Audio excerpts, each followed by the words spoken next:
अस्सलाम वालेकुम। आज का हम रिएक्शन दे रहे हैं मंसूर अली ख़ान पर। अस्सलाम वालेकुम नाज़रीन, मैं हूं मंसूर अली खान। अपने ड्रिल चैनल के ऊपर आपको खुशामदीद कहेंगे। पिछले 12 घंटे की आम तीन खबरों के साथ एक बार फिर आपके सामने हाजिर। आपसे दरख्वास्त, चैनल को सब्सक्राइब करना मत भूलिए, बेल आइकन प्रेस कीजिए। अगर आपको हमारी वीडियो पसंद आए तो उसे लाइक और शेयर ज़रूर कीजिएगा।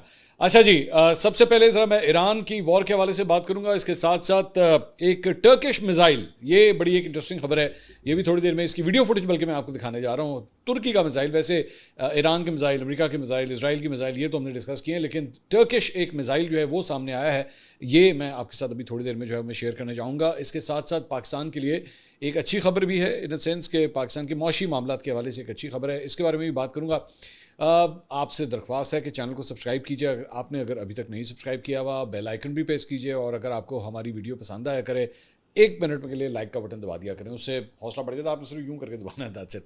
अच्छा जी, खबरें जनाब ये हैं कि CNN ने ये रिपोर्ट किया है। पिछले व्लॉग में हमने आपको बताया था कि चलो चलो इस्लामाबाद चलो की जो है वो आवाज़ें गूंजना शुरू हो गई हैं और अगले मुज़ाकरात के लिए यही एक्सपेक्ट किया जा रहा है कि मोस्ट प्रॉब्ली इस्लामाबाद के अंदर ही वो होंगे। तो अब CNN ने ये रिपोर्ट किया है कि अमरीकी नायब सदर जेडी वेंस से तवक्को है कि वो ईरानी हुकाम के साथ मुमकिन दूसरे मरहले के मुज़ाकरात की क़यादत करेंगे। जेडी वेंस का नाम भी जो है वो सामने आ रहा है।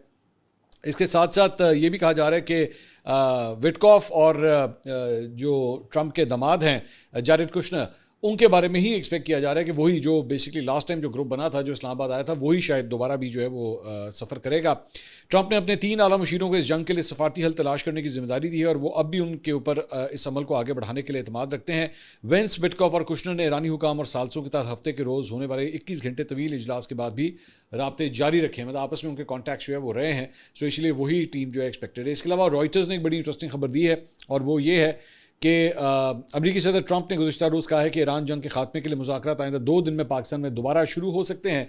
ये बयान एक ऐसे वक्त में सामने आया जब हफ्ते के आखिर में होने वाले मुज़ाकरात नाकाम हो गए थे और वाशिंगटन ने ईरानी बंदरगाहों पर नाकाबंदी आयद कर दी थी। पाकिस्तान, ईरान और खलीजी ममालिक के हुकाम ने भी कहा है कि अमरीका और ईरान के मुज़ाकराती टीमें इस हफ्ते के आखिर में दोबारा पाकिस्तान आ सकती हैं।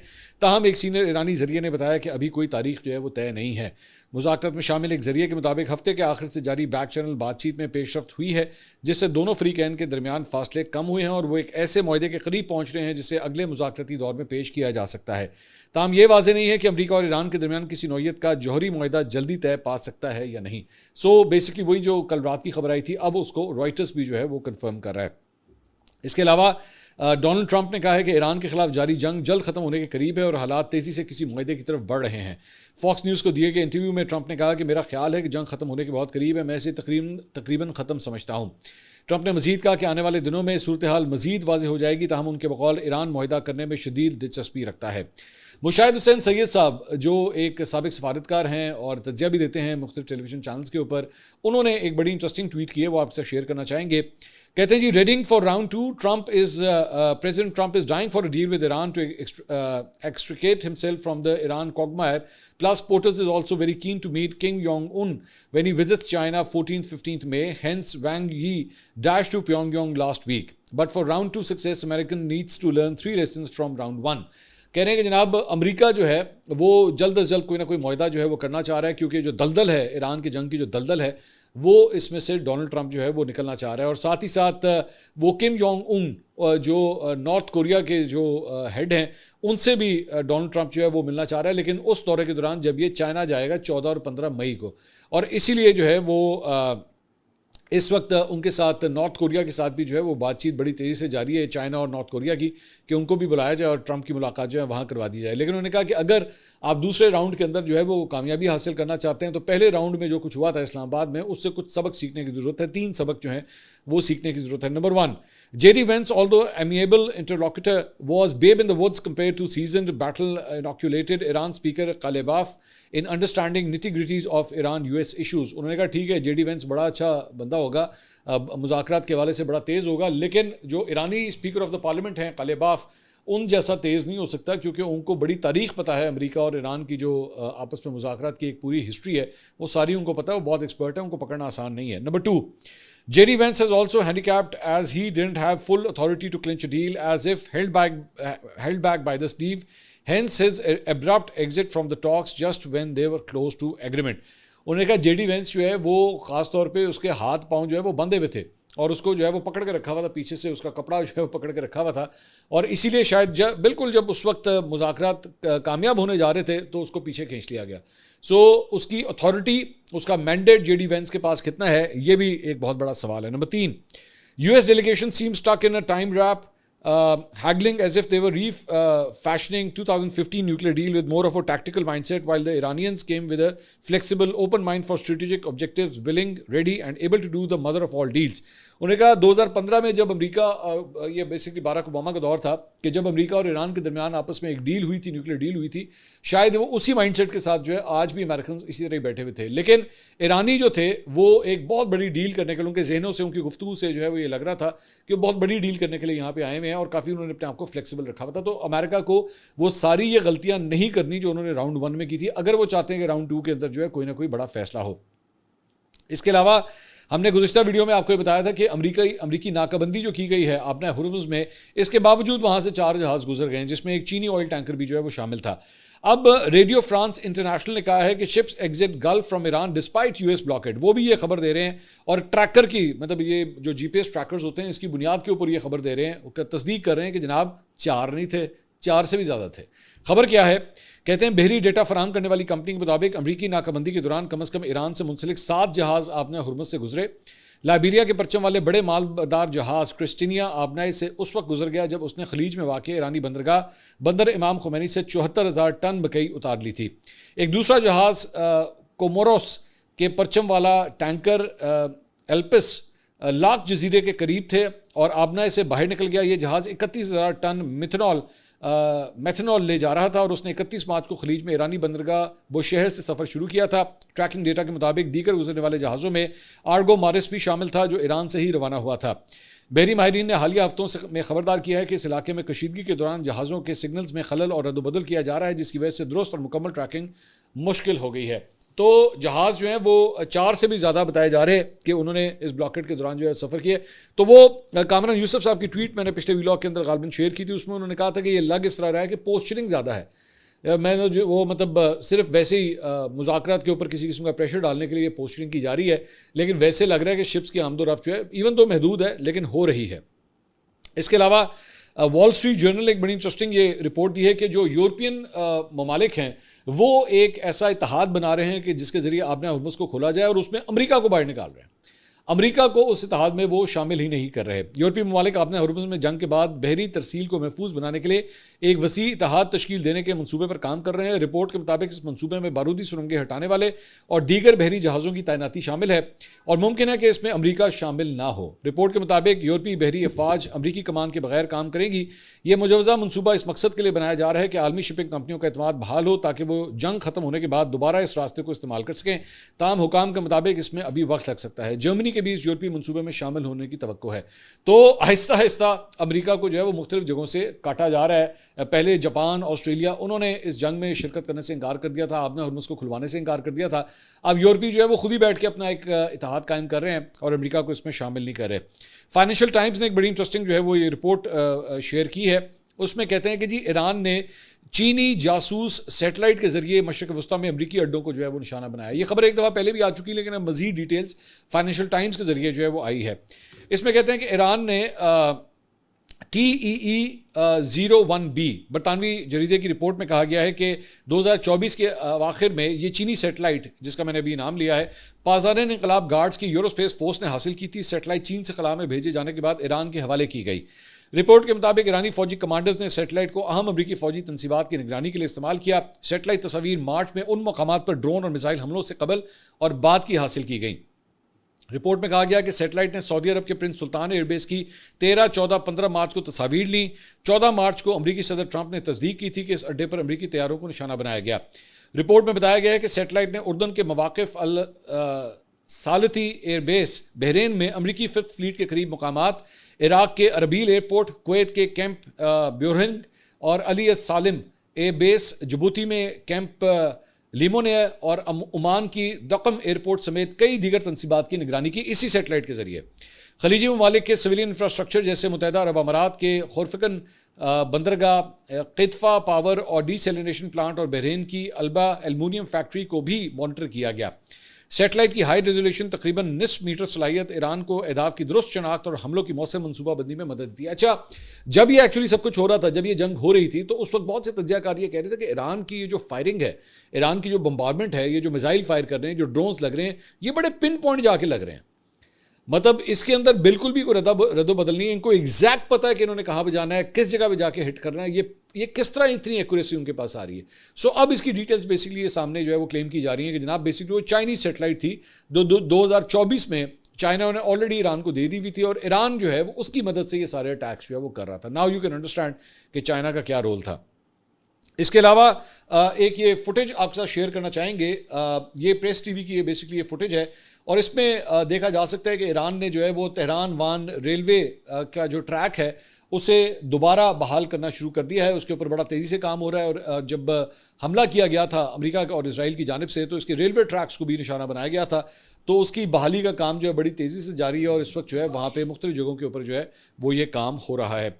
इसके साथ साथ तस्नीम न्यूज़ एजेंसी जो दोबारा ईरान की न्यूज़ एजेंसी है उसकी जानिब से ट्वीट किया गया है कि 2.5 करोड़ ईरानियों ने जान फिदा फॉर ईरान, जान फिदा बराए ईरान, ये उनकी एक कैंपेन चल रही है कि जो लोग ईरान के ऊपर अपनी जान फिदा करना चाहते हैं, वॉलंटियर करना चाहते हैं, ईरान की हिफाजत के लिए जो अपने आप को आगे लाना चाहते हैं, तो अब तक तकरीबन बताया गया है कि 2,54,68,350 ईरानियों ने जो है वो उसके अंदर शमूलियत इख्तियार कर ली है और उसके अंदर वॉलंटियर कर लिया है, साइन कर दिया उन्होंने कि जनाब हम इस फोर्स का हिस्सा बनना चाहते हैं। मेरे ख्याल में कुल आबादी तकरीबन 9-9.5 करोड़ की अप्रॉक्सीमेटली कुल आबादी है। तो उसमें से 2.5 करोड़ अफराद जो हैं वो अपने मुल्क के लिए अपनी जान फिदा करने के लिए वहाँ पे ऑलरेडी साइन कर चुके हैं कि हम इसके लिए हाजिर हैं। That's a very good spirit of this country. इसके अलावा जनाब एक ईरान के दारुल हुकूमत तेहरान के अंदर जनाब एक ये तकरीब जो है वो मुनक्किद की गई और इसके अंदर आइज़ ऑफ मिनाब एक एग्जीबिशन का जो है वो इनकाद किया गया और इसमें 150 जो स्कूल की जाने वाली बच्चियां थीं जिन्हें एक स्कूल के ऊपर बिल्कुल शुरू में जब ये जंग स्टार्ट हुई थी तब हमला किया गया था, तो उन बच्चियों की जो शहादत हुई थी, उन बच्चियों की तस्वीरें जो हैं वो तेहरान के अंदर मुख्तलिफ जगहों के ऊपर जो है वो लगाई गई हैं। तो ये उसके मनाजिर जो हैं वो आप स्क्रीन के ऊपर देख सकते हैं। इसके साथ साथ जनाब एक और ख़बर यह है कि ईरान के खिलाफ जंग का मकसद despite Israeli fire power Netanyahu struggles for political gains in Iran war. Reuters ने खबर दी है कि जनाब इवन दो इस जंग के अंदर नेतन्याहू ने जो है वो हर किस्म का गोला बारूद बरसा दिया, लेकिन सियासी तौर पे उसको फिर भी वो कामयाबी या वो पुष्पनाही नहीं मिल रही इसराइल के अंदर जिसकी उसे तवक्को थी। इसमें कहते हैं ईरान के खिलाफ जंग का मकसद तेहरान पर एक फैसला कुन फतह हासिल करना था जो इसराइली वज़ीर आज़म नेतन्याहू के लिए तारीख में एक नुमाया मुकामी यकीन दहानी बनाती।